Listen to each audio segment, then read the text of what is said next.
कालचं बघितलं का युट्यूबचं? हो दिस बऱ्याच जणांनी बघितलेलं नाही आहे. म्हणजे काय गरज नाही, ज्यांनी मेंबर अटेंड केलाय क्लास त्यांनी काय बघायची गरज नव्हती. पण जे कोण नव्हतं त्यांनी बघितलं असतं तरी चाललं असतं. म्हणजे जे ठीक आहे, आपण चालू करूया आपला लेक्चर. जसे येतील तसं ते ऍड करत बसतो. पेज नंबर किती आहे? 476. हो सर. हा, पेज नंबर 476 आपण काय बघणार आहोत आज?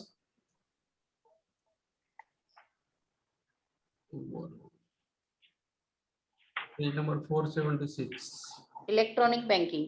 Electronic banking. बँकिंग. आता इलेक्ट्रॉनिक बँकिंग म्हणजे काय हो? बँकिंग म्हणजे काय पहिल्यांदा?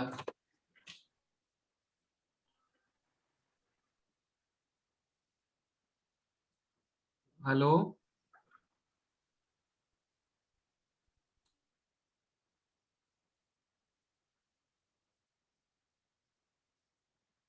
हॅलो. हा सर. हा, आवाज येतोय ना पहिल्यांदा? म्हणजे मुळात हो येतोय. हा, मग ही बँकिंग म्हणजे काय?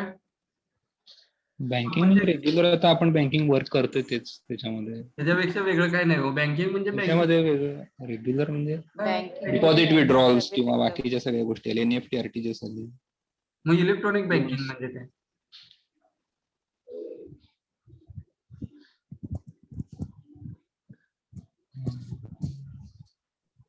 इलेक्ट्रॉनिक बँकिंग म्हणजे काय? बँकिंग तर बँकिंगच असेल, बँकिंग व्यतिरिक्त वेगळं काय नसेल. Use of electronic process. Use of electronic process, use of electronic process म्हणा, यूज ऑफ इलेक्ट्रॉनिक डेटा म्हणा, यूज ऑफ इलेक्ट्रॉनिक मीडिया म्हणा, यूज ऑफ इलेक्ट्रॉनिक डिव्हाइसेस म्हणा. काही गोष्टी वापरून आपण इलेक्ट्रॉनिक किंवा डेटा, ज्याला आपण डिजिटल डेटा फॉर्मॅटमध्ये वापरून जे बँकिंग करतोय. बँकिंग म्हणजे काय? Debit credit. तुम्ही बँक ह्याच्या व्यतिरिक्त बँकामध्ये काय नाही, एकीकडे डेबिट एकीकडे क्रेडिट, हेच बँकिंग आहे ना. ह्याच्या व्यतिरिक्त वेगळं काय आहे काय? म्हणजेच काय, फंड ट्रान्सफर आपण जर एका शब्दात बोलायचं झालं तर one get debited, one get credited. मग हे सगळं करण्यासाठी जे मॅन्युअल प्रोसेस होत्या, देवाणघेवाण करण्याची पद्धत होती, ती कशी होती की पहिल्यांदा कॅश विड्रॉल काउंटरला येऊन तुमचं लेजर बुक वगैरे जे होतं, पूर्वी जर बघितलं तर 2000च्या पूर्वी म्हणजे 1980 ते 90-95च्या दरम्यान जर बघायला गेलं तर कसं असायचं की तुमचं लेजर, त्यावेळेचे कोण असेल तर क्लासमध्ये त्यांना आठवत असेल की लेजर वरती काम करत होते. लेजर म्हणजे काय असायचं की कटबुक असायची, ती फक्त वया म्हणजे त्याची लेजर्स जे असेल ते फिजिकल फॉर्मॅटमध्ये लेजर्स होती. त्याच्यामुळे प्रत्येकाचं खाते उतारा, प्रत्येकाचं कॅल्क्युलेशन, इंटरेस्ट कॅल्क्युलेशन, परत त्याचं तुमचे subsidiaries, balance sheet, profit and loss, सगळं जे काही म्हणजे जर्नल एंट्रीज वगैरे काय असेल ते सगळं मॅन्युअली करायला लागायचं आणि त्या गोष्टीसाठी लागणारा वेळ सुद्धा तेवढाच फास्ट होता. मग त्या वेळेमध्ये तुम्ही कस्टमरला काय सर्व्हिसेस देणार होता? कारण की तुमचंच काय आवरायचं नाही तर कस्टमरचं हँडलिंग 10 ते 5 करून तुम्हाला तिथून पुढे जे लिहायला लागायचे ते महिनाभर एक दिवसाचं ट्रान्झॅक्शन तुम्ही जर्नलमध्ये जेलच्या एंट्री सोडत होता आणि ते कॅल्क्युलेशन करून, इंटरेस्टचं कॅल्क्युलेशन करून पोस्टिंग करायला कर्जाचं व्याज किंवा सेव्हिंगचं व्याज किंवा डिपॉझिटचं व्याज, हे किमान पहिले 15 दिवस ते चालायचे. म्हणजेच काय, बँकिंग चालू करायला इतकं टेडियस काम होतं पूर्वी. पोस्टिंग करणं आणि त्यातनं ते अॅक्युरेसी, पासबुक भरून देणं, चेकबुक घ्यायचं वगैरे, ह्या गोष्टी बऱ्याच म्हणजे त्यावेळेस सुद्धा चेक होते, पण ते नॉन सीटीएस होते, सिंपल चेक होते. काय त्याला व्हॅल्यू असं म्हणजे स्टँडर्ड्स असे काय नव्हते. व्हॅल्यू होती पण स्टँडर्ड्स असे काय नव्हते. मग त्या गोष्टी कालांतरानं बदलत आल्या. मग कॉम्प्युटर आला 1983 नंतर, 90-95 नंतर त्याचं कॉम्प्युटरायझेशन बँकांमध्ये झालं. 2010 पर्यंत कॉम्प्युटरायझेशनचं सीबीएस करा म्हणून गव्हर्नमेंटनं सांगितलं. त्याच्यानंतर 2012-13 मध्ये हे डिजिटल चॅनल्स वगैरे जसे एटीएम हे त्या गोष्टी आल्या आणि आता 2016-17 पासून मोबाईल बँकिंग आणि आता तर त्याच्या पुढचं जर बघायला गेलं तर क्विक रिस्पॉन्स ज्याला म्हणतोय ते फास्टेस्ट बँकिंग त्याला म्हणतोय, त्याला ते आपल्याकडे आलं. इंटरनेट बँकिंग म्हणा, आरटीजीएस एनईएफटीच्या सुविधा आल्या. मग हे सगळं का आलं? का गरज होती डिजिटल पेमेंटची, इलेक्ट्रॉनिक बँकिंगची का गरज होती? तर टाइम जो लागणार होता तो टाइम कमीत कमी वापरता यावा, जास्तीत जास्त मॅन पॉवर बँकिंगसाठी वापरता येते ती. आणि तिसरं म्हणजे कस्टमर सेंट्रिक सर्व्हिसेस देता येतात. त्या कशा की 24/7 कस्टमर सेंट्रिक सर्व्हिसेस आपण देऊ शकत होतो. मग इलेक्ट्रॉनिक बँकिंग मध्ये कस्टमर सेंट्रिक सर्व्हिसेस देण्यासाठी आपल्याला कुठल्या कुठल्या गोष्टी अवेलेबल आहेत मार्केटमध्ये किंवा आपल्याकडं, कारण की आपण बँक आहे म्हटल्यानंतर आपल्याकडेच अवेलेबल पाहिजे की काहीतरी डिजिटल बँकिंग किंवा इलेक्ट्रॉनिक बँकिंग आपण कस्टमरला देणार आहोत. तर त्या कुठल्या गोष्टी आहेत? पहिली फ्रंट तुम्हाला जे आठवते ते आपण 24/7 कस्टमरला काय सेवा देऊ शकतो, कुठल्या माध्यमातून, कुठल्या इलेक्ट्रॉनिक माध्यमातून? एटीएम. ती आहे ती एटीएम आहे. बरोबर. एटीएम बद्दल आपण भरपूर डिस्कस केलं मागच्या क्लासमध्ये. एटीएम म्हणजे काय होतं? ते एनी टाइम एनीवेअर बँकिंग पण म्हणू शकतो. एनी टाइम एनीवेअर बँकिंग तुमचा जो पॉइंट आहे पेज नंबर 476 मध्ये 32.5 मधला 1 point, any time anywhere banking. Any time anywhere banking कसं वापरता येईल? आता जर तुम्ही बघितला तर एटीएम कार्ड प्रत्येकाच्या खिशात असते. तो एनी टाइम म्हणजे कधी रात्रीच्या 12 वाजता पण पैसे काढू शकतोय. मग तुझं कोल्हापुरातून मुंबईला गेला, दिल्लीला गेला, भारताबाहेर जरी गेला तरी तू पैसे काढू शकतोय. म्हणजेच काय? कुठल्याही माध्यमातून banking facility, banking services available करून देण्याला इलेक्ट्रॉनिक बँकिंग म्हणतात. मग इलेक्ट्रॉनिक बँकिंग कुठल्या पद्धतीचं असेल? ज्या सुविधा, ज्या गोष्टी कस्टमरला वेळेत आणि त्याच्या सोयीनुसार मिळवण्याचा प्रयत्न करता येईल त्या आपण करत असतो. पहिल्यांदा काय झालं की कॅश अवर्स, मेजर कॅश वरती काउंटरवरती असायचं की बाबा कॅश भरायला जेवढी गर्दी नसायची त्याच्यापेक्षा जास्त काढायला असायची.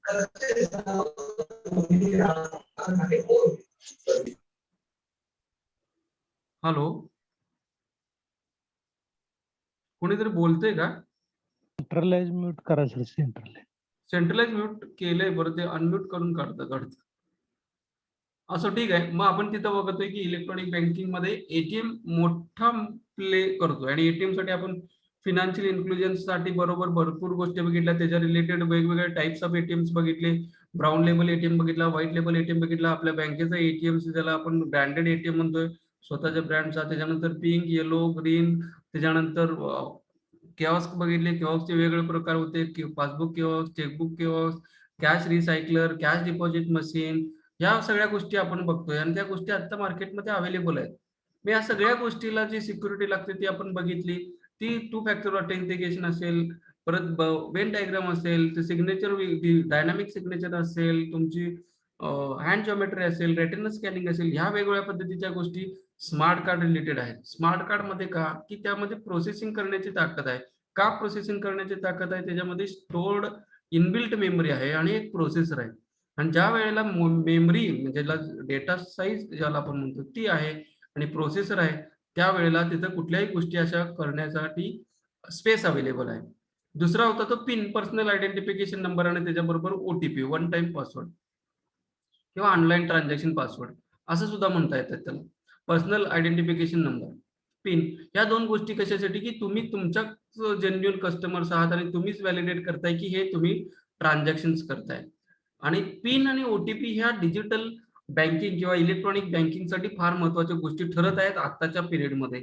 ज्यावेळेला नवीन एटीएम आलं, नवीन बँकिंग चालू झालं आणि आरटीजीएस एनईएफटी चालू झालं, त्यावेळेला सुद्धा इतका मोठा इम्पॉर्टन्स नव्हता. पण nowadays after Cosmos bank attack and all other frauds, nowadays OTP and PIN based PIN is most important things in electronic banking. का? तुम्ही जर बघायला गेलं तर डिजिटल सिग्नेचर 24/7 तुम्ही म्हणत असतोय त्यावेळेला आरटीजीएस एनईएफटीचं टायमिंग सुद्धा आता तुमचं वाढवलेलं आहे. ते पूर्वी 10 ते 4 होतं, ते आता सकाळी 8 ते संध्याकाळी 8 पर्यंत केलेलं आहे. त्याच्यामध्ये बॅचेस वाढवलेले आहेत. त्याच्यासाठी सिक्युरिटी वाढवली. तुमचं जे लॉग इन बेस होतं त्याच्यावरती आता तुम्हाला डिजिटल सिग्नेचर अलाउड करायला लागते. वेगवेगळ्या गोष्टी त्याच्यामध्ये एन्हान्स होत गेल्या आहेत, कारण की डिजिटल बँकिंग जेवढं चांगलं आहे तेवढंच रिस्की आहे. कारण की त्याच्यामध्ये फ्रॉड होण्याचे चान्सेस जास्त आहेत, हॅक होण्याचे चान्सेस जास्त आहेत. त्यामुळे इलेक्ट्रॉनिक बँकिंगमध्ये ज्यावेळेला आपण 24/7 सर्व्हिसेस देतोय त्यावेळेला ह्या गोष्टी बघतोय. कुठल्या की एटीएम आहे, आरटीजीएस एनईएफटी 24/7 आहे, बरोबर. आयएमपीएस आहे, मोबाईल बँकिंग आहे, यूपीआय आहे. ह्या गोष्टी सगळ्या असतात त्या एनी टाइम आणि एनीवेअर बँकिंग मध्ये आपण करतो. त्याच्यानंतरचा जो पॉइंट आहे तो कॉर्पोरेट बँकिंग. कॉर्पोरेट बँकिंग म्हणजे काय? कॉर्पोरेट बँकिंग म्हणजे काय? Remote banking has become a very popular among the corporate customers, especially big business industrial houses which are already automated. More and more banks are providing customer terminals right in the customer's office, which facilitates the customers to operate the account without physically coming to the bank. For availing these services from the banks which have this facility, the customer require a computer delivery. याच्यामध्ये काय आहे की तुम्ही बघा, corporate banking म्हणजे corporate या शब्दाचा अर्थ आपल्याला माहिती आहे की बिझनेस टायकून. बिझनेस टायकून म्हणजे तो मोठा असा, म्हणजे रिलायन्स, अंबानी, परत टाटा, महिंद्रा वगैरे ही सगळी जी मोठी जे आहेत, धोंड त्याला म्हणतोय आपण, त्यात त्यांना बिझनेस आणि बँकिंग करणं त्यांचं फार मोठं असणार आहे. मग त्यावेळेला जसं आपण कस्टमर सेंट्रिक सर्व्हिसेस म्हणतोय, त्याच वेळेला ह्या सुद्धा गोष्टी कॉर्पोरेट बँकिंग ज्याला म्हणतोय, ज्या ज्या मोठ्या बँकांच्या मध्ये त्यांचं अकाउंट आहे, त्या बँकांनी तिथलं एक आपली ब्रांच म्हणून किंवा एक प्रिमायसेस म्हणून त्यांच्याकडं एक रिमोट अप्लिकेशन दिलेलं आहे. रिमोट म्हणजे रिमोट डेस्कटॉप वगैरे असं जे म्हणतोय त्याला रिमोट सर्व्हर, क्लायंट सर्व्हर ज्याला म्हणतात तसं रिमोट अप्लिकेशन. त्यांना तिथल्या तिथं बसून त्यांचा स्टाफ असेल किंवा बँकेचा स्टाफ त्यांनी डेप्यूट केला असेल तर त्याला तिथं बसून त्यांचे बँकेचे स्टेटमेंट्स असतील, बँकेमध्ये व्यवहार करायचा असेल तर चेक भरायचा आहे, बॅलन्स इन्क्वायरी करायची आहे, चेक स्टॉप करायचा आहे.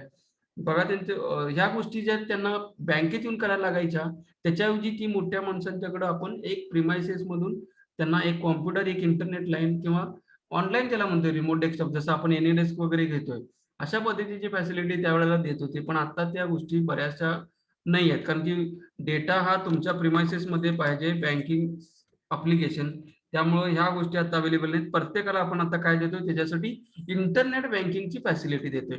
इंटरनेट बँकिंगमुळे तुम्हाला कुठल्याही ब्राउझर मधून कुठल्याही अकाउंटमध्ये तुमचा लॉग इन आयडी आणि पासवर्ड जर टाकला तर तुमच्या अकाउंटचे डिटेल्स ईच अँड एव्हरीथिंग तुम्हाला तिथे मिळते. मग तुम्हाला डिपॉझिट करता येते, नवीन खातं ओपन करता येते विथ व्हिडिओ केवायसी, त्याच्यानंतर बॅलन्स इन्क्वायरी करता येते, फंड ट्रान्सफर तर करता येते बोथ वे आणि 3 वे, एनईएफटी, आरटीजीएस आणि दुसरा प्रकार आहे आयएमपीएस. या तिन्ही प्रकार आता इनबिल्ट केलेले आहेत इंटरनेट बँकिंगमध्ये.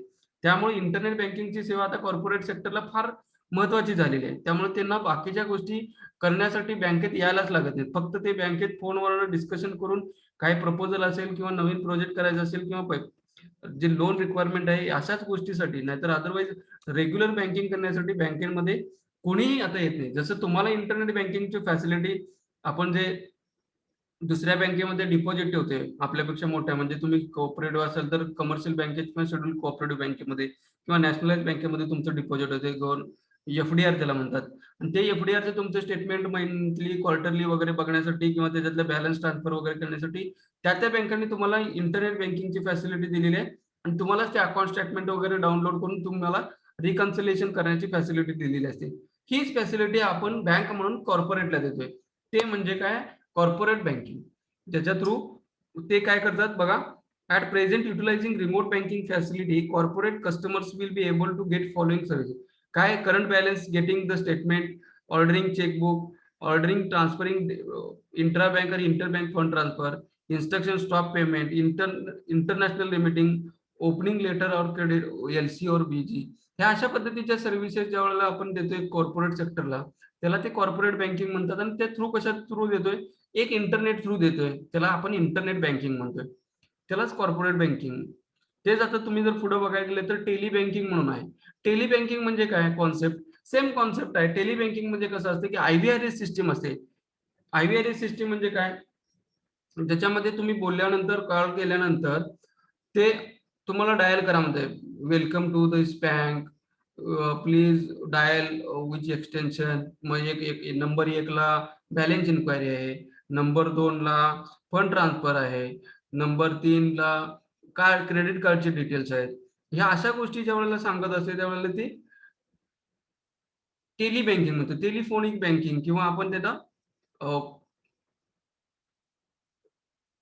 ज्या आयव्हीआरएस सिस्टम म्हणायचं आहे त्याला, त्या पद्धतीचं ट्रान्झॅक्शन टेली बँकिंग थ्रू होत आहे. याच्यामध्ये कसं असतं की customers can dial up the bank designated telephone number. त्याला डेझिग्नेटेड टेलिफोन नंबर पूर्वी तर तुम्ही बघितलं मिस कॉल अलर्ट वगैरे ज्या कॉन्सेप्ट होत्या त्याच्यामध्ये मिस कॉल दिल्यानंतर तुमच्या अकाउंट बॅलन्स यायचा, मग त्याला व्हर्च्युअल मोबाईल नंबर म्हणायचा. तो व्हर्च्युअल मोबाईल नंबर कोणाचा असायचा? VMN व्हर्च्युअल मोबाईल नंबर हे बँकेने एक घेतलेलं पोर्टल होतं, मोबाईल नंबरच असतो तो, आणि तो व्हर्च्युअली असतो. म्हणजे तो सगळ्यांच्या थ्रू डायल केल्यानंतर त्याच्यावरचे जे आलेले कॉल्स आहेत ते सिस्टीमला म्हणजे डेटाबेसला डायव्हर्ट केले जातात आणि डेटाबेसमध्ये ते जो प्रोग्राम लिहिलेला असतो त्याच्या थ्रू त्याला सांगू फोन करून.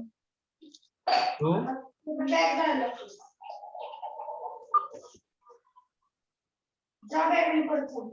बॅग चालते, कोण कॉल चालू असते सांगितलं.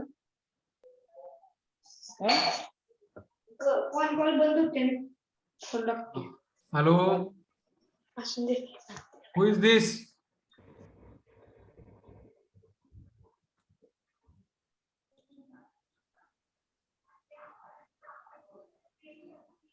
कोण आहे? कोण आहे हे?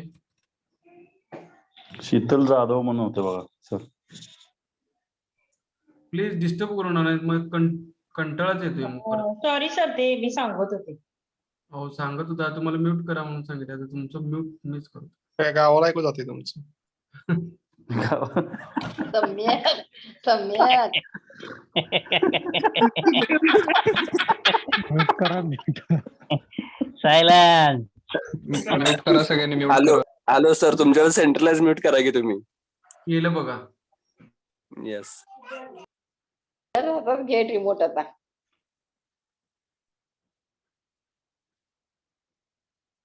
ओके, म्यूट केलेला आहे सगळ्यांना, परत अनम्यूट कुणी होऊ नये, नाहीतर मी फोर्सेबली अनम्यूट करायची पण फॅसिलिटी बंद करेल.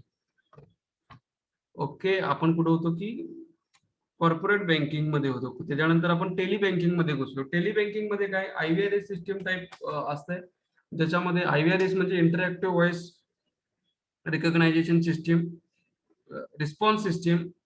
त्याच्यामध्ये तुम्ही टाईप केल्यानंतर किंवा कॉल केल्यानंतर तुम्हाला विचारते की by dialling this identification number. मी तुम्हाला जसं म्हटलं, आता बऱ्याच ठिकाणी तुम्ही बघितलं प्लीज डायल धिस नंबर म्हटलं की फॉर बॅलन्स इन्क्वायरी. क्रेडिट कार्डचं ज्या वेळेला तुम्ही स्टेटमेंट किंवा कंप्लेंट वगैरे करायला जाताय त्यावेळेला ते म्हणते हे दाबा ते दाबा. म्हणजे ह्या गोष्टी ज्या होत्या त्याच्यामधनं काय होणार आहे, बेसिक गोष्टी अशाच होत होत्या की त्याच्यामध्ये तुमचा कार्डचा नंबर विचारला जात होतो आणि पिन नंबर किंवा एक OTP टाकला झाला, त्याच्यानंतर ते ट्रान्झॅक्शन थ्रू होत होतं. म्हणजे कसं, त्याला बॅलन्स इन्क्वायरी करू शकत होता, 5 मिनी स्टेटमेंट बघत होता, चेकबुक रिक्वेस्ट, स्टॉप पेमेंट, जे नॉन फंड बेस्ड ट्रान्झॅक्शन होते.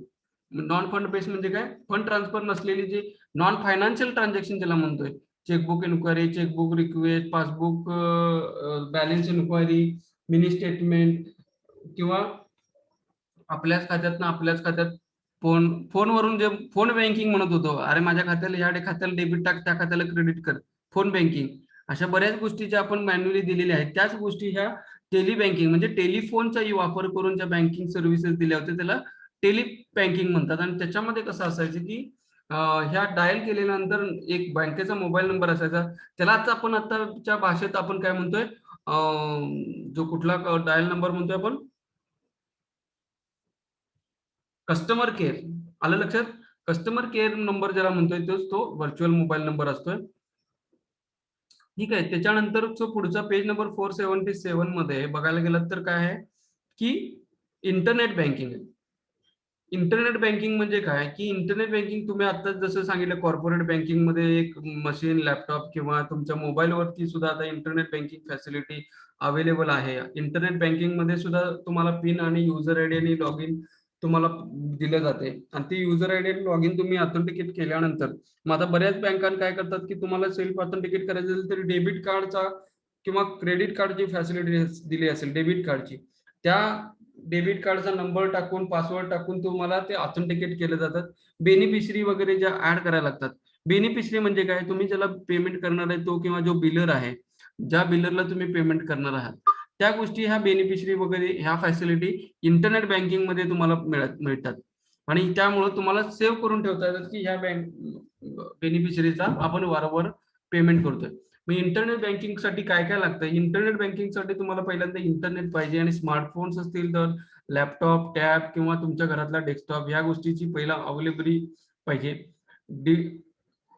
त्याच्यानंतर तुम्हाला काय आहे की including ATM with the popularity of mobile phones, laptops, tablets, wearable PCs, and easy access to internet and world wide web (WWW), banks are using internet as a channel for receiving instructions and delivering their products and services their customers. This form of banking generally referred as internet banking. आणि परत याचा internet बँकिंगचा काय उपयोग आहे? Internet banking मध्ये तुम्ही cross marketing करू शकता किंवा तुमचे प्रोडक्ट सेल करू शकता. त्यामध्ये तुमचे कारण की ते वेब पेजच असतं. वेब पेज म्हणजे काय, तुमच्या बँकेची साईट असते. त्या बँकेच्या साईटवरती तुम्हाला लॉग इन करण्यासाठी पर्सनल लॉग इन किंवा कॉर्पोरेट लॉग इन, जर तुम्ही कुठे गेलात तर त्याच्यामध्ये तुम्हाला पर्सनल म्हटलं तर तुमच्या individual account wise log in नावाचं असेल, साइन इन असेल, दोन्हीपैकी काही पण असेल. किंवा तुम्ही ज्यावेळेला लॉग इन करताय त्यावेळेला तुम्हाला युजर आयडी आणि पासवर्ड टाकायला लागेल आणि तो युजर आणि पासवर्ड टाकल्यानंतर तुमचे अकाउंट डिटेल्स किंवा कस्टमर वाईज तुमचे नंबर ऑफ अकाउंट्स तिथे दिसतील आणि त्याच्यामध्ये तुम्हाला सिलेक्ट करायला विचारेल. कुठल्याही पद्धतीनं डिझाईन केलं असेल, कोणी अकाउंट वाईज केलेलं असेल, कोणी कस्टमर वाईज केलेलं असेल, त्याच्यातला बॅलन्स असेल, मग तुम्हाला फंड ट्रान्सफरची फॅसिलिटी त्याला दिली असेल, चेकबुक रिक्वेस्टची तिथं बटन असेल किंवा त्यानंतर तुम्हाला असेल की डिपॉझिट करायचे असेल तर त्याच्यासाठी डिपॉझिटची फॅसिलिटी अवेलेबल करून दिलेली असेल. कर्जाला पैसे भरायचे असतील तर त्याच्यामध्ये कर्जाची फॅसिलिटी तुम्हाला अवेलेबल करून दिली असेल.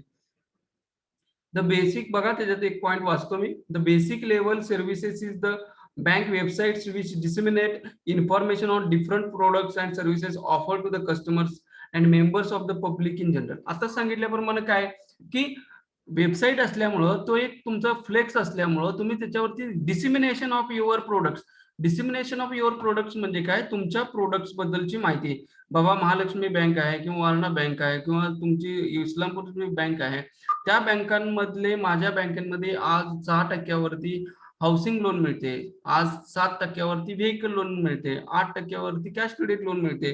गोल्ड लोन साठी हा व्याजदर आहे, सिनियर सिटीजनला 0.50% असेल किंवा ऑफर आहे. ह्या पिरियड मध्ये हे गोष्टी तुम्हाला मिळतील.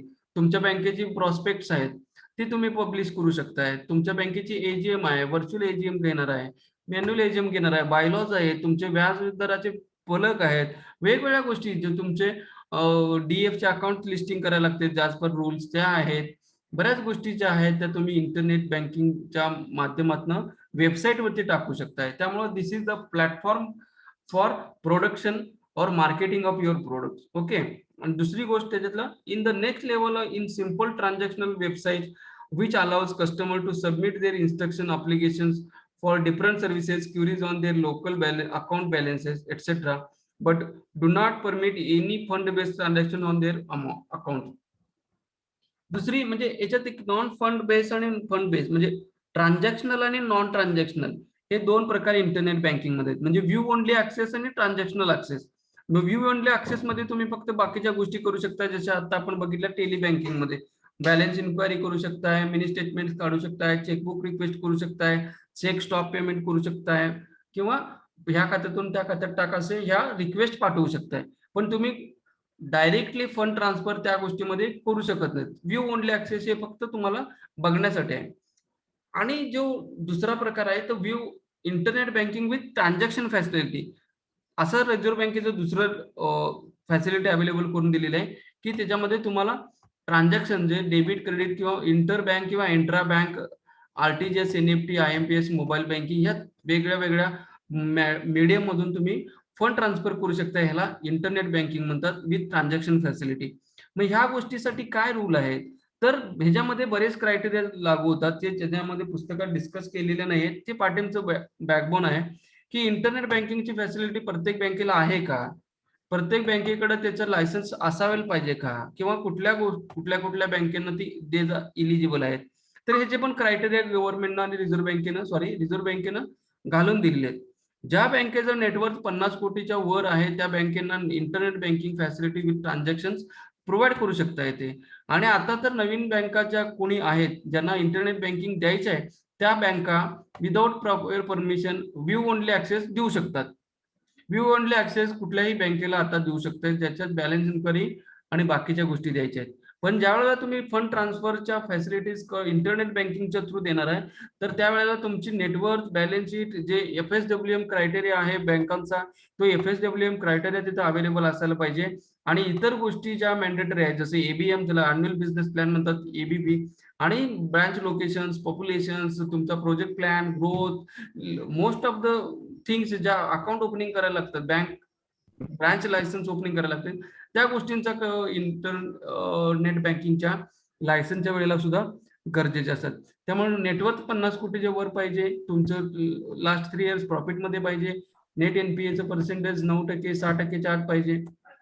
जे आता FSWM, ज्याला फायनान्शियली साऊंड आणि वेल मॅनेजड बँक ज्याला म्हणतात, तो क्रायटेरिया ह्याला लागू होतोय. आणि ज्या वेळेला ह्या सगळ्या गोष्टीचं क्रायटेरिया फुलफिल होतं, त्याच्या पुढची गोष्ट येते, जी म्हणजे सायबर सिक्युरिटी.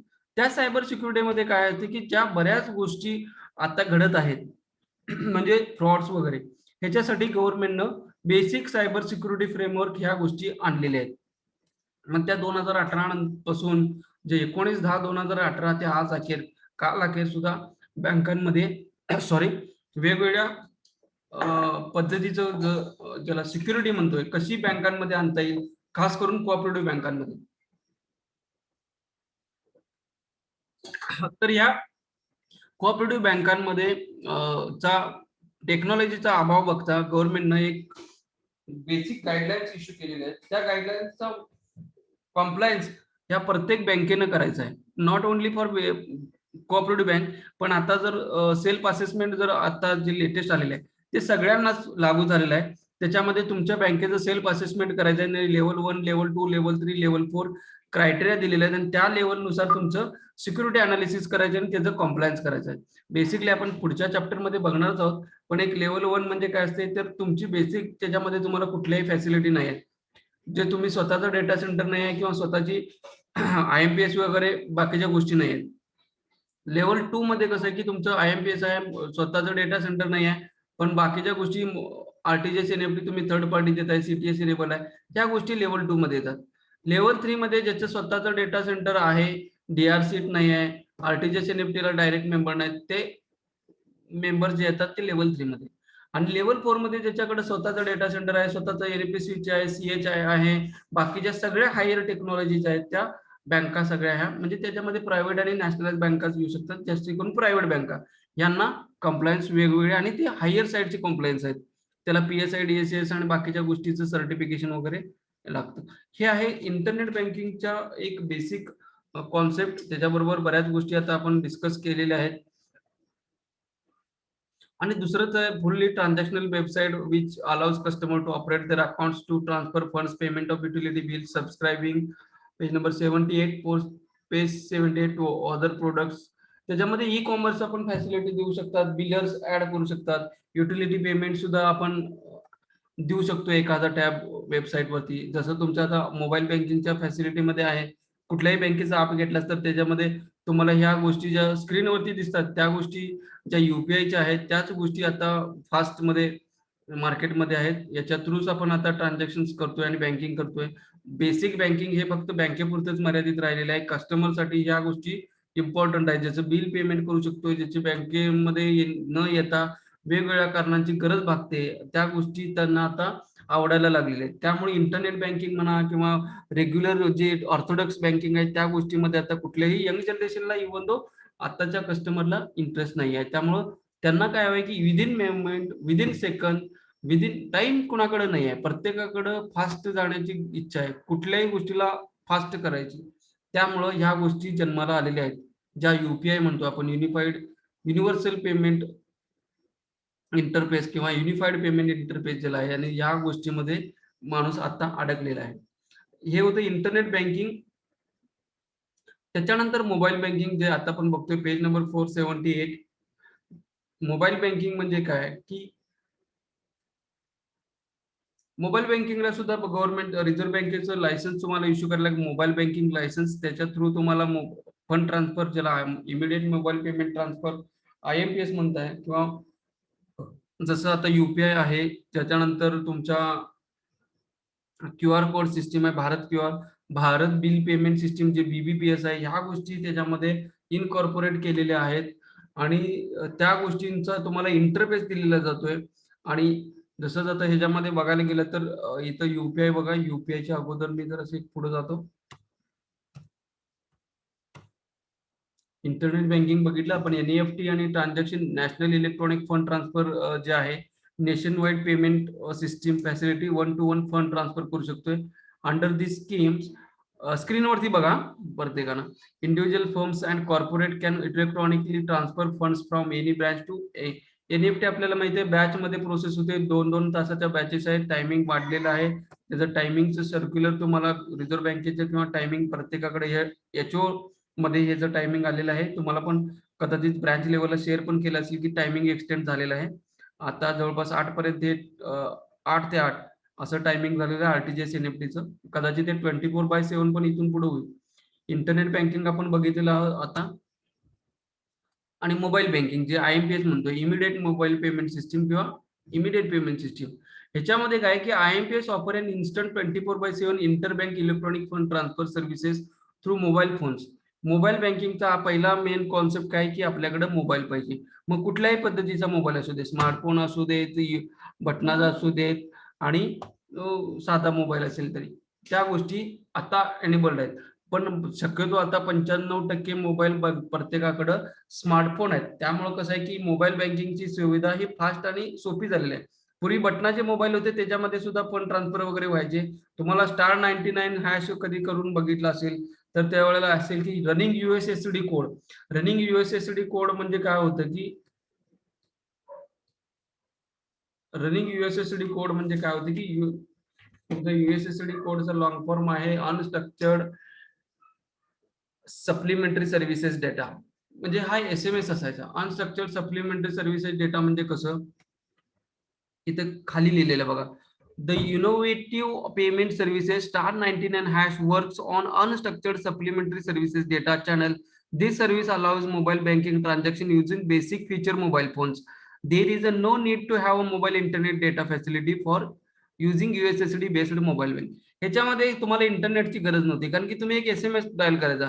*99# केल्यानंतर तुम्हाला 1, 2, 3, 4 असे यायचे. 1 म्हणजे फंड ट्रान्सफर, 2 म्हणजे बॅलन्स इन्क्वायरी, 3 म्हणजे मिनी स्टेटमेंट. मग 1 टाकलं की फंड ट्रान्सफर, मग कुठल्या अकाउंट मधनं टाकायचं, कुठल्या अकाउंटला परत ते एसएमएस, आणि ते एसएमएस थ्रू ट्रान्झॅक्शन व्हायचं. मग ह्याच्यासाठी अनस्ट्रक्चर्ड सप्लिमेंटरी सर्व्हिस डेटा म्हणजे काय, त्याच्यामध्ये एसएमएस डिलिव्हरी व्हायची ती अनस्ट्रक्चर्ड आणि स्ट्रक्चर्डचं पण तुम्हाला मी सांगेन. आरटीजीएस एनईएफटी जो आहे तो स्ट्रक्चर्ड फायनान्शियल सर्व्हिसेस आहेत. त्याच्यामध्ये एक बेसिक स्ट्रक्चर असतं. म्हणजे आरटीजीएस करायचं असेल तर तुमच्याकडे बेसिक अकाउंट नंबर पाहिजे आणि आयएफएससी कोड पाहिजे, त्याचा ब्रांच कोड पाहिजे आणि बँक कोड पाहिजे.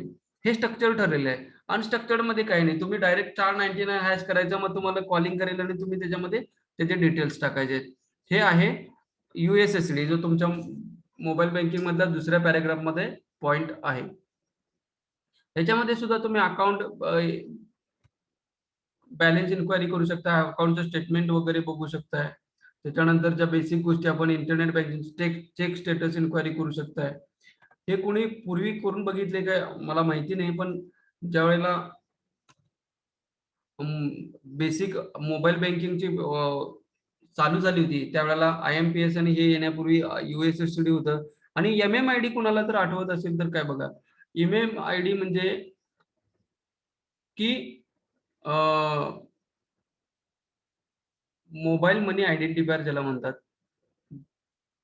त्यामध्ये 7 डिजिट मोबाईल मनी आयडेंटिफायर एमएमआयडी असायचा आणि तुमचे अकाउंट नंबर, मोबाईल नंबर असायचा, आणि त्याच्या थ्रू मोबाईल आणि एमएमआयडी थ्रू ट्रान्झॅक्शन व्हायचं. मध्ये एक व्हिडिओ क्लिप होती की भाजीवाला ते एमएमआयडी पाठीमागे लावलेला असायचा आणि तुम्हाला एमएमआयडी टाकून मोबाईलवरती बेसिक फोनवरती एमएमआयडी 7 डिजिट टाकायचा आणि त्याचा मोबाईल नंबर टाकायचा आणि अमाऊंट टाकायचे आणि त्याला क्रेडिट व्हायचं. त्या गोष्टी व्हायच्या त्या युएसएसडी डायलिंग वरती व्हायच्या, अनस्ट्रक्चर्ड डेटावरती. आणि आता जे होतं ते स्मार्टफोन जे आहे ते डायरेक्ट आरटीजीएस एनईएफटी चॅनल सारखं आयएमपीएस चॅनल आहे. आणि ह्या आयएमपीएस चॅनल मध्ये तुम्हाला फंड ट्रान्सफर रिअल टाइम मध्ये within fraction of second, even तो आरटीजीएस एनईएफटीला बॅच टाइम 1 हॉवरचं प्रोसेस लागतं, तर ह्याच्यामध्ये इमिडिएट पेमेंट सिस्टीम मध्ये विदिन सेकंद इमिडिएट ह्या गोष्टी फंड ट्रान्सफर होतात. त्याच्यामध्ये बघितलं तर तुम्ही काय म्हटलेलं आहे, बऱ्याच पोर्टफोलिओ मॅनेजमेंट, फ्लाईट बुकिंग वगैरे जे म्हटलेलं आहे ते कसं आहे की युटिलिटी पेमेंट्स आणि बिल पेमेंट ज्याला म्हणतोय की आपण, त्या गोष्टीसाठी सुद्धा मोबाईल बँकिंग हे ऍप आहे, स्मार्टफोन आहे. त्यामुळे त्याच्यामध्ये ह्या गोष्टी व्हिज्युअलाइज करणं, म्हणजे व्हिज्युअलाइज करणं म्हणजे काय, एखादा टॅब देणं किंवा एखादी बटन देणं, बीबीपीएस तुम्ही करू शकताय. आणि आता तरी बऱ्याच गोष्टी फोन पे आणि तुमच्या ह्याच्यामध्ये जर बघायला गेलात तर व्हरायटी ऑफ सर्व्हिसेस त्यांनी त्याच्यामध्ये इनकॉर्पोरेट केलेले आहेत किंवा इंटिग्रेट केलेले आहेत. तुम्ही क्लिक केलं की त्या त्या गोष्टीकडे ते डायव्हर्ट केले जातात आणि तुमचे फंड ट्रान्सफर की असेल किंवा तुम्हाला कॅशबॅक ऑफर असेल तर त्या गोष्टी सगळ्या तुम्हाला इन्स्टंटली मिळत जातात बिकॉज ऑफ ह्या मोबाईल बँकिंग किंवा IMPS सर्व्हिसमुळे किंवा UPI मुळे. त्याच्यानंतर तुमचा पुढचा पॉइंट आहे त्याच्यामध्ये आहे तो इलेक्ट्रॉनिक कॉमर्स, ज्याला ई कॉमर्स म्हणतात. ई कॉमर्स साठी तुम्हाला काय गरज आहे की तुमच्याकडं एक तर इंटरनेट बँकिंगची फॅसिलिटी पाहिजे किंवा डेबिट कार्ड पाहिजे किंवा क्रेडिट कार्ड पाहिजे किंवा UPI पाहिजे. जे डिलिव्हरी चॅनल्स आहेत ज्याला म्हणतोय आपण, त्या सगळ्या गोष्टी थ्रू ई कॉमर्स करू शकतोय. मग ई कॉमर्स म्हणजे काय? ई कॉमर्स म्हणजे ह्या गोष्टी असतात जे तुमच्या ऑनलाईन खरेदी करतायत त्याला ई कॉमर्स म्हणताय. मग तुम्ही काही ग्रोसरी घ्या, बुक्स घ्या, परत वस्तू खरेदी करा, ह्या गोष्टीसाठी तुम्ही एखाद्या गोष्टीला पे करताय. वेगवेगळे ई कॉमर्सचे साइट्स अवेलेबल आहेत. कुठल्या कुठल्या आहेत तर अमेझॉन आहे, फ्लिपकार्ट आहे, बिग बाजार नाही, पैसा बाजार वगैरे जे आहेत त्याच्यामध्ये तुम्हाला कोड वगैरे मिळतो. तसंच आणि कुठल्या भरपूर साइट्स आहेत ज्याच्यातून तुम्ही काही वाटेल ते खरेदी करू. हु इज दिस? भांडी कोण घासायला लागले आता? दादा घासायला का? दात घासायले का भांडी घासायले? दादा घासायला. कर चाललंय. आज चालू ऑनलाईन क्लास मध्ये पण काय आता करतो. चूळ मारते बघ. अरे काय ह्या लोकांना किती समजायचं. भांडी घासायचा क्लास करतात काय? आणि हे काय होलंय, हे माझं हे मॅक्झिमाइज असल्यामुळं की नाही ते त्याला म्यूट करता पण येत नाही फास्ट लवकर मला. हा आता आलं म्यूट ऑल.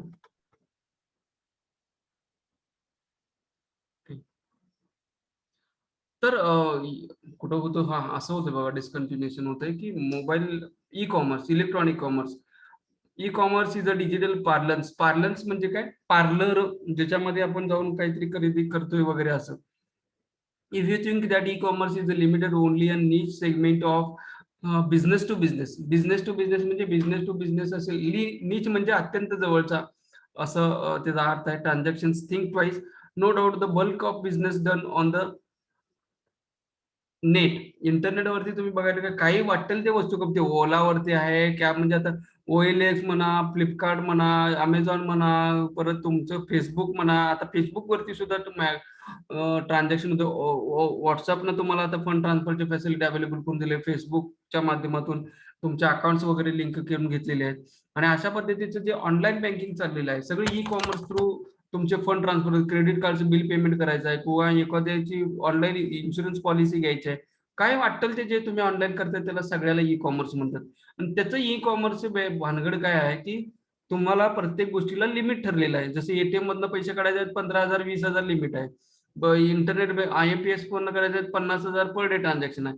तसंच ई कॉमर्सला सुद्धा गोष्टी फिक्स्ड आहेत आणि त्याच्यामध्ये तुम्हाला 30,000 25,000 50,000 depends on the bank policy त्याला लिमिट असते. त्या लिमिटच्या प्रमाणामध्ये तुम्ही पर डे ट्रान्झॅक्शन करू शकता. हा एक विषय. आणि याच्यासाठी लागणारी गोष्ट म्हणजे तुमच्याकडं इंटरनेट पाहिजे आणि तुमच्याकडे क्रेडिट कार्ड किंवा मोबाईल बँकिंग जिथं अकाउंट लिंक आहे ज्याच्यातनं फंड ट्रान्सफर करायचे अशा गोष्टीचे अवेलेबल पाहिजे. सेम बाकीच्या गोष्टी याला लागू राहतील. त्याच्यामध्ये पिन पासवर्ड टाकायसाठी पिनची पर्सनल आयडेंटिफिकेशन नंबर लागेल, OTP येईल. OTP आता रिसेंटली चालू झालाय कारण की बऱ्याच गोष्टींमध्ये फ्रॉड झालेला होता.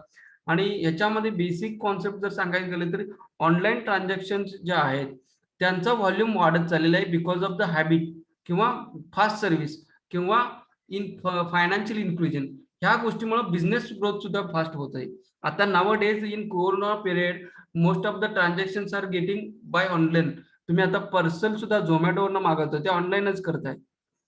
म्हणजे डिस्टन्स वाढवण्यासाठी हा ऑनलाईन बिझनेस चांगला आहे. म्हणजे आता सेफ डिस्टन्स त्याला म्हणतोय.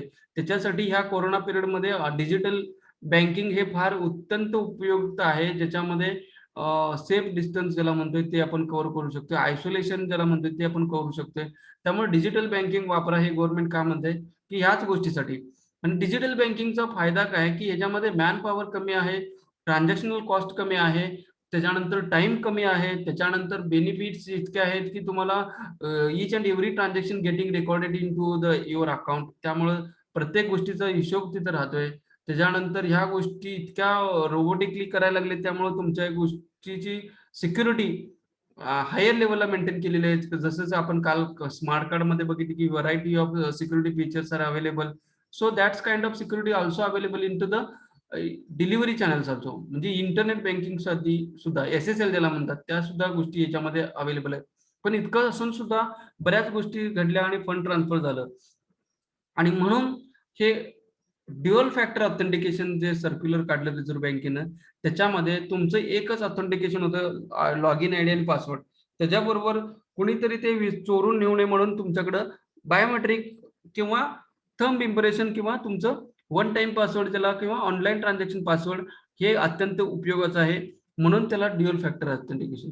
आणि आता तिसरं फॅक्टर ऑथेंटिकेशन आहे म्हणजे तुमचं डिजिटल सिग्नेचर सुद्धा त्याला एन्क्रिप्टेड फॉर्मॅटमध्ये ईच अँड एव्हरी ट्रान्झॅक्शन, जसं RTGS NFT तुम्ही बघायला गेलात तर आता ते प्रत्येक बँकांनी जे RTGS NFT सेवा देतात त्यांनी ते चालू केलेलं आहे. त्यामुळे ह्या एवढ्या लेवलच्या सिक्युरिटी आता ह्या ऑनलाईन बँकिंगसाठी वापरतात. त्याच्यानंतर ई कॉमर्सचा फायदा इतका आहे की बिझनेस टू बिझनेस ट्रान्झॅक्शन होत असल्यामुळे बिझनेसची ग्रोथ आणि जो कस्टमर बेस आहे त्याचा बेस वाढत चाललेला आहे ऑनलाईन बँकिंगमुळे. आणि डिजिटल बँकिंग हे इथपर्यंत संपत आलेलं आहे आपलं. आणि त्याच्यामध्ये 2 पॉईंट असतात की प्रत्येक गोष्टीला कस्टमर प्रोटेक्शन म्हणजे लिमिटेड लायबिलिटीचे जे सर्क्युलर आलं होतं त्याच्यामध्ये unauthorised electronic banking transaction. Unauthorised म्हणजे कसं की इंटरमिडिएट काहीतरी प्रॉब्लेम आला, आणि तुमचे पैसे फंड ट्रान्सफर व्हायचे गेले, मग एकीकडे डेबिट होते आणि एकीकडे क्रेडिट होत नाही, अशा बऱ्याच ठिकाणा एक तुम्हाला किमान दिवसातून एक 2-3 तर फोन येतात, माझे पैसे तुमच्या बँकेतनं गेलेत पण समोरच्याला मिळालेले नाहीत. समोरचा म्हणतोय मला इकडं खात्याला रिफ्लेक्टच झालेले.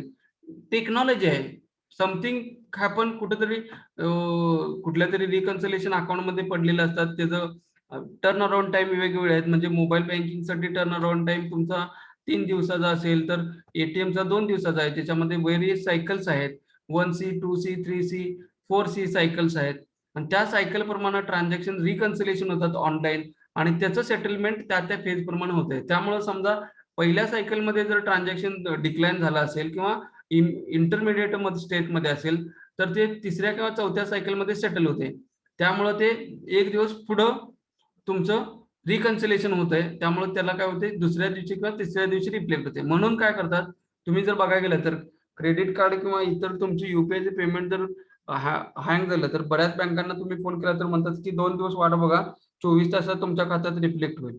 आणि ते होत आहेच, कारण की UPI मध्ये काय झालंय की ट्रू फॉल्स पॉझिटिव्ह, एक तर सक्सेस नाही तर रिजेक्ट, या 2च गोष्टी आहेत. ATM मध्ये कसं अडकायचे पैसे तिकडे पडत नव्हते, हे पडत नव्हते, ह्या गोष्टी राहिलेल्या नाहीत. आणि म्हणून ज्या अनऑथराइज्ड ट्रान्झॅक्शन्स आहेत, जे इंटरमिडिएट ट्रान्झॅक्शन्स अडकलेले आहेत, ह्याला कॉम्पेन्सेटरी पॉलिसी म्हणून रिझर्व्ह बँकेनं काय केलं की हे limited liability of customers in unauthorised electronic banking transaction हे केलेलं की direct debit their accounts and card जे राहिलेलं आहे आणि त्याचं काय करायचं आहे की लिमिटेड लायबिलिटीचं सर्क्युलर फक्त यांनी रेफरन्स दिलाय 6 जुलै 2017 त्यांनी पाठवले म्हणून. आणि harmonisation turn around time and customer compensation for fail transaction, customer compensation policy दिलेली आहे ते 20 सप्टेंबर 2019च्या सर्क्युलर प्रमाणे. TAT म्हणजे काय, टर्न अराउंड टाइम, विदिन 7 दिवसाच्या आत जर तुम्ही कंप्लेंट केली आणि त्याच्यानंतर 7 दिवस 7 वर्किंग डेजच्या आतमध्ये जर तुम्ही त्यांच्या खात्याला पैसे क्रेडिट केले नाही जे ऑनलाईन ट्रान्झॅक्शनचे फेल झालेले आहेत असे आणि जे जेन्युइन ट्रान्झॅक्शन्स आहेत तर त्याच्या पुढे तुम्हाला जेवढे दिवस घेत आहेत त्याला पर डे 100 रुपीज तुम्हाला बँक म्हणून त्या कस्टमरला पे करायला लागतात. हे आहे टर्न अराउंड टाइम किंवा हार्मोनायझेशन ऑफ फेल्युअर ट्रान्झॅक्शन. आणि लिमिटेड लायबिलिटी म्हणजे काय, लिमिटेड लायबिलिटी ऑफ कस्टमर्स म्हणजे काय, झिरो लायबिलिटी ज्याला म्हणतोय. 3 दिवसापर्यंत जे खात्यामध्ये त्याचं ट्रान्झॅक्शन झालं रिफ्लेक्ट नाही तर त्याच्यामध्ये कस्टमरला तुम्ही दोषी द्यायचे नाही, 3 दिवसानंतर डायरेक्ट त्याच्या खात्यामध्ये क्रेडिट करायचं आहे. हे अशा पद्धतीची ते 2 सर्क्युलर्स आहेत. रेफरन्स दिलेला आहे जुलै कुठलं बघत होतो आपण जुलै 6 जुलै 2017 एक सर्क्युलर आहे आणि 20 सप्टेंबर 2019 एक सर्क्युलर आहे. आणि अशा तऱ्हेने आपण इथं हा चॅप्टर कन्क्लूड करतोय. Internet banking, mobile banking, UPI, मग भारत बिल पेमेंट सिस्टीम्स असू देत, RTGS NFT असू देत, ह्या गोष्टी आता इतक्या फॅमिलियर झाल्यात ना, ह्याच्यामध्ये काय होणार नाही आणि कळणार नाही असं नाही आहे. IMPS ट्रान्झॅक्शन लिमिट आहे ते मॅक्झिमम लिमिट आहे 2 lakh per transaction per day. Instant transfer होतात आणि 24/7 अवेलेबल होते. त्याच्यानंतर जर पुढचा माझ्या स्लाइड मध्ये जो विषय आहे ते कव्हर करूया. पेटीएम मोबाईल वॉलेट आपण बघितले. पेटीएम आहे. पेटीएम प्रोनाउन्स्ड काय similar to ATM, pay ATM असं. म्हणजे त्या पेटीएम न काय केले, pay ATM is an Indian e commerce payment system and financial technology company based out of Noida. दिल्लीची आहे ही पेटीएम कंपनी. Paytm is available in 11 languages. ते काही गरजेचं नाही. यूज पेटीएम QR कोड मधनं स्कॅन करू शकताय. पेटीएम इज UPI आहे. पेटीएम बँक आता चालू केलेली आहे, त्याच्यामध्ये तुमचं अकाउंट कन्वर्ट होऊ शकतात आणि बऱ्याचशा गोष्टी पेटीएमच्या थ्रू खरेदी विक्री तुम्ही बुकिंग वगैरे करू शकता. PhonePe same. PhonePe is a Indian e commerce payment system and digital wallet company headquartered in Bangalore. ही बेंगलोरची कंपनी आहे. It was founded in the December 2015 by Sameer Nigam, Rahul Chari and Burzin engineer. अशा पद्धतीने फोन पे वॉलेट आहे. 2016 ऑगस्ट मध्ये याचं first payment app built in unified payment interface UPI मध्ये. आणि गुगल पे, हे गुगल पे काय आहे की गुगल पे आपल्याला आता इतकं फॅमिलियर झाले की तुमच्या गुगल पे शिवाय दिवसाचं पान हालत नाही. गुगल पेची कॉन्सेप्ट अशी आहे की फोन पेची किंवा पेटीएमची कशी आहे की त्याच्या पाठीमागे तुमचं जसं UPI बँकिंग आहे त्या बँकेचं UPIचं अकाउंट, त्याला व्हर्च्युअल ID क्रिएट असतो. तो व्हर्च्युअल ID ना ते अकाउंट लिंक केले जाते आणि त्या अकाउंट मधनं डेबिट होऊन तुम्ही कुठल्याही गोष्टी UPI थ्रू फंड ट्रान्सफर करू शकताय. त्यामुळं हे कसं होतंय की is a style G Pay. Formerly Google Pay साठी जी पे म्हणत होतं आणि आता अँड्रॉइड पे वगैरे या गोष्टी आलेल्या आहेत. Is a digital wallet platform and online payment system developed by Google to power in app and tap to pay purchases. Tap to pay कसं QR कोड करतोय त्याच्या थ्रू आपण टॅप केल्यानंतर आपल्याला काय होतंय, फंड ट्रान्सफर होतात. कसं विदिन सेकंद. फक्त त्याच्या मोबाईलवरचा QR कोड स्कॅन करायचा आणि झालं, फंड ट्रान्सफर लगेच होतात. कसं होतात तर त्याच्या पाठीमागे त्या QR कोड मध्ये सुद्धा सांकेतिक भाषेमध्ये तुमचा अकाउंट नंबर, IFSC कोड आणि RTGS चे डिटेल्स जे आहेत, स्ट्रक्चर्ड फायनान्शियल सिस्टम्स जी SFS लागतात, तर ते डिटेल्स त्याच्यामध्ये लिहिलेले असतात. जसं बारकोड मध्ये उभ्या बार असतात तसं QR कोड मध्ये एका चौकात ते सिम्बॉलिक भाषेमध्ये एन्क्रिप्टेड फॉर्मॅट मध्ये लिहिलेलं असतं. हे फक्त कशासाठी, तुमचा डेटा प्रोटेक्शन साठी, तुमचा डेटा कुठेही लीक होऊ नये म्हणून. हे ग्रोथ आणि लिटरसी वगैरे आहे. हे दोन गोष्टी आपण बघितलेल्या आहेत. मोबाईल बँकिंग बघितलेलं आहे. IMPS माहिती आहे. NFT RTGS आपण बघितलेलं आहे. बॅच सेटलमेंट होतं आणि RTGS मध्ये रिअल टाइम ग्रॉस सेटलमेंट होतं. युनिफाईड पेमेंट्स आणि पॉइंट ऑफ सेल्स आपण पॉस मशीन्स त्याच्याबद्दल आपण बघितलेलं आहे. So this is the time where we need to leave this meeting now. कुणाला काही शंका आहेत का? अदरवाईज उद्याचा जर लेक्चर घ्यायचं असेल तर मी मगाशी एक सगळं थोडे लोक होते त्यांना विचारलं होतं उद्या क्लास घ्यायचा काय म्हणून, की सकाळच्या सेशन मध्ये एक आणि संध्याकाळच्या 7 ते 8 आणि सकाळी 11 ते 12च्या दरम्यान एखादा क्लास घेऊया का? Hello sir. हा सरांनी शेड्यूल टाकलंय उद्या दिवसभराचा आहे. काय करू? उद्याचं शेड्यूल पोस्ट केलंय उद्या दिवसभर आहे. एक मिनिट. क्लास टाइम माझा पण 10ला आहे लेक्चर, त्यामुळे 10 ते 11 नंतर बघू. SMCBL काय केलंय ह्यांनी, स्लॉट्स फॉर टुमॉरो. ओके, काय दिले? फर्स्ट सेशन 9:30 ते 11 D module Prashant sir. Second session 1:30 ते 3 माय सेल्फ. थर्ड सेक्शन 4:30 ते 6 PP मॉड्यूल रवी सर. अरे बापरे. मग काय 7 ते 8 घ्यायचं आपण? चालेल. म्हणजे सुट्टी द्यायची नाही. रात्री द्या मग रात्री काय 9 सगळं एकदम सर डोक्यावर जाईल हो. नंतर काय सर 9:30 बरं पडते 9:30. सर हायच टाइम ठेवा मग. ठीक आहे, कारण की उद्याचं काय की क्वेश्चन्स आन्सर्स करूया जरा ह्याच्यावरचे ते डिस्कस करूया असं मी म्हणतो. 9:30 ला ठेवा सर. हा संध्याकाळी 9:30 ला. 9:30ला ठेवूया. होय. उद्या ठरवूया सर. नाही उद्या ठरवायचं नाही. मी संडेला तर नाही घेणार त्यामुळं उद्या